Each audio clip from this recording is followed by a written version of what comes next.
তৌফিক দান করেন। আল্লাহ বিশেষ করে জবান এবং লজ্জা স্থানের গুনাহ থেকে 100 ভাগের 100 ভাগ বাঁচার তৌফিক দান করেন। আল্লাহ এবং এরকম ভাবে আপনার ওই যারা হয় তারা এরকম প্রতিশোধ দেয় না, এই গুণান্বিত হওয়া আমাদের সকলকে তৌফিক দান করেন।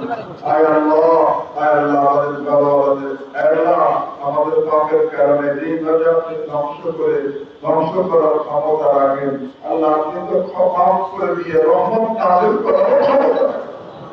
আল্লাহ আপনি আমাদের সকলকে ক্ষমা করে দিয়ে আল্লাহ আপনি আমাদেরকে রহমত নাযিল করেন। পুরা দেশবাসীকে ক্ষমা করে দিয়ে রহমত নাযিল করেন। আল্লাহ পুরা দেশের উপরে রহমত নাযিল করেন। আল্লাহ আপনি আমাদের সকলকে আপনার রহমত বানায় নেন।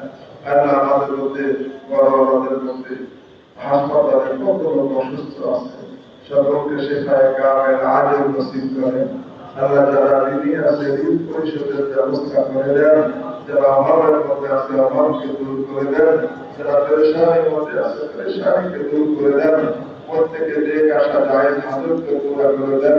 আল্লাহ সবচেয়ে বড় হাজত বাকি জীবন জোড়া আমি সমস্ত গুণা থেকে বাঁচতে পারি, তারপর করে চলতে পারি, আর এটা আমার সবচেয়ে বড় প্রয়োজন। আল্লাহ বাকি জীবন তারপরে করে চলার তৌফিক দান করেন। আল্লাহ আপনার ওলি আল্লাহ আমাদের মাতা পিতা আত্মীয় স্বজন কবরে চলে গেছে, যত মুসলমান কবরে চলে গেছে, সকলকে দান করেন, সকলের কবরকে জান্নাতের বাগিচা করে দেন। আল্লাহ এই এলাকার মধ্যে যত লোক কবর সাহিত্য মসজিদ আশেপাশে কবর সাহিত্য, এখানে এরকম এই কবরস্থানে